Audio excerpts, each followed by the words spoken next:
Quintessential Canadian writer Will Ferguson has a wacky sense of humor and a serious side, which serves him well when he writes books, scripts, or magazine articles. He was the head writer on the Vancouver Olympics closing ceremony, and he wrote some heady words for William Shatner and the rest. Ferguson has written over a dozen books and worked in some odd spots. He currently lives in Calgary, which is not an odd spot, but it is where he birthed a new epic called 419. It is my pleasure to welcome Will Ferguson back to Studio 4 to tell us more. Well, it's good to see you again, Fanny. How are you? It's good to see you again, and I said earlier it was 419, but you say it's really 419. But tomato, tomato, I think. Exactly. Was it the original title of this novel? The original book, the title was This House Is Not For Sale, which comes from a con that's in the book. And the fact that the woman's father loses. It's a very esoteric title. And they thought it might be mistaken as a real estate guide or something. Yes, well, the woman's father, albeit he was a shop teacher or something and a solid citizen, got scammed. Yes, I won't give it away, but... Well, we've all gotten those emails, I think. Yep. I'm the son of an exiled Nigerian diplomat. Yeah, I'm the daughter of a Nigerian diplomat, and I need your help. Do you know how the scams work? No. They don't. Most people think they're going to take money out of your account. That's what they think. Right. It's much more subtle than that. They can't access your account and withdraw money. It's almost impossible. It's called an advance fee fraud. And how I got interested in it was my previous book, Spanish Fly, was about con men in the 30s, the golden age of the con artists, and kind of glorified them in a way.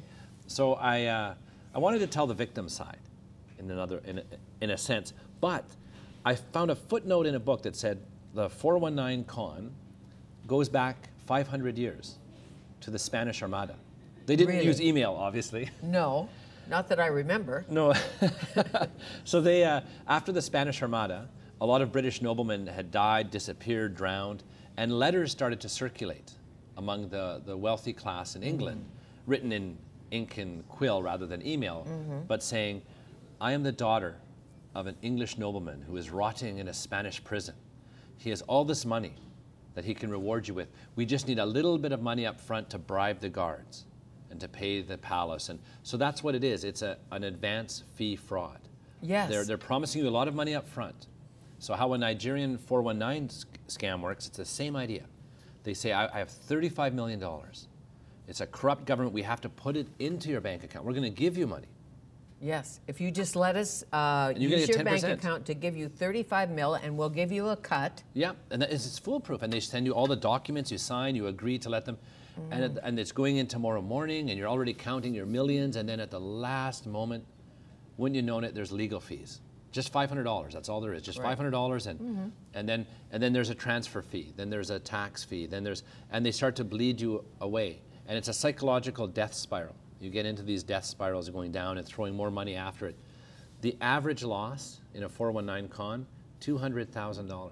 200,000? Yeah, that's the average. That's a lot, and most of them start out, well, I don't know if most of them do, but in here, of course, the guy says when he gets the Nigerian email, the daughter of a Nigerian diplomat needing help says, got the wrong guy, because your perpetrator, that Winston. He's not a nice guy. He's not a nice guy, but he doesn't think he's a crook. He just thinks he's really good at what he does. Yeah, he's a businessman. He's a businessman. Yeah. He's selling hope. He's selling hope, and he's not hitting anybody, bashing anybody over the head, so he thinks he's a good guy because all he's doing is very cleverly targeting, like really personally targeting his victims. Like he knows a lot about them. He's a good researcher. Yeah, you get a profile of someone. You say, as a member of the Anglican Church, I agree with you, or I too am a bird watcher and I admire your blog that you keep. Yeah, that you like Orioles or something. Yeah, and they know how finches. to target. They know how to target. So in the story, in the 419's fiction, it's a story, but it's based on real case studies. Oh, okay, I didn't know that. They're all based on real case studies. So in the novel, the daughter's father dies. He gets caught up in one of these scams. She decides to go to Nigeria and track down the person who did it, which is not a good idea. I always tell people, if you know someone gets caught up in a 419, walk away, take your lumps, don't, but there's no, that's the drama of the story. It becomes kind of a very tense story of her trying to corner the people who did this, which is a very dangerous game. I'm sure. Call Interpol or call the CIA. Call anybody, but don't you go especially. And tell me about her, Laura. Well, she's kind of originally, you want a character arc. When you tell a story, you want a character to have a real journey. So originally, I had this idea that she would be agoraphobic. What if you had someone who was afraid to go outside? But that seemed too big a stretch. Right. So I thought, with the world we live in now, with the kind of the alienation behind the internet, how we can live our life online. We can watch online, live online, work online, pay our bills online. What if she was a hermit by default, by accident? Just lonely. Yeah, she lives in an apartment that's connected to a shopping mall. At one point, she hasn't been outside in 3 weeks. She doesn't even notice. She lives online, works online. Her apartment building is literally connected to a food court. And I thought, what if she decided to go to Africa? Right. It makes it a bigger challenge and more. There's And more hence meat it to the story. begins, and we won't tell any more. But Laura Curtis, she's lonely editor. She's close to her father. Yes, and she was devastated when he dies. Devastated. Most of us are. Yes, depending on the dad, I guess. But right. most of us are. But he said to her this one thing. Can I say this? Sure. You, I love. Not I love you. But it was their little thing. How every dad and daughter has one. Yes. And he would say to her, you, I love. When she was away in the character, when she was off at university, feeling sad, she would call home, she would talk to her mom, and then her mom would hand it over. Here's your dad. And he used to say, I love you, before he hung up. And he said, that way, the last thing you hear before you go to bed is love. And she joked, because she was a copy editor, and she said, well, actually, the last thing I hear is you. You'd have to recast the grammar. So as a joke, he said, okay, you, I love. That way, she hears the word love before she goes to bed every night. Such a good idea. And then the last time she sees him, it's quite sad, the very last time she sees him before he dies, as she has a weird conversation with him. And as they're leaving, he turns around and says, Laura, he says, you, I love. And she doesn't know, why did he say that? And of course, 2 days later, he's dead. Yes. I won't give too much away, though. No, I won't either. And the cops come in and everything happens. Yeah. They're trying to figure out how he died, and did he commit suicide, or did somebody kill him? Yeah, and then, what was he involved in? And the innocent mom at home, the mom of Laura, who was also a teacher, right? Yeah, I made them retired teachers. I wanted them to be very kind of benign and kind of... Just normal Nels, really. Yeah, and the dad is a nice guy. He's a genuinely nice guy. And he thinks he's helping out this destitute daughter in Nigeria. And he doesn't share it with anybody, does he? Or should we not? No, he's keeping it in. And that's what I thought. And that's one of the problems, is that... And a very interesting part of the book for me was when they were talking, mom and dad, about being teachers. And he was a shop teacher and she was a home ec teacher, or something like that. She was home ec, he was shop. And he said, Helen, we're disappearing. We're dissolving in degrees because nobody fixes a carburetor anymore. And no one bakes bread except as a hobby. Nobody bakes bread. No, rarely do they so unless it's a hobby. Yeah, we're becoming hobbyists. We're dissolving. So he feels out of step. He feels out of step. And that came out of the case studies that I read, is that they often, sadly, they target retired people. People who feel kind of out of step, people who aren't really maybe technologically as adept. Right. And they target older people, people who are sitting on savings, who are trusting, a little bit lonely. And think they should give back? Yes, so that's what they target. At some point?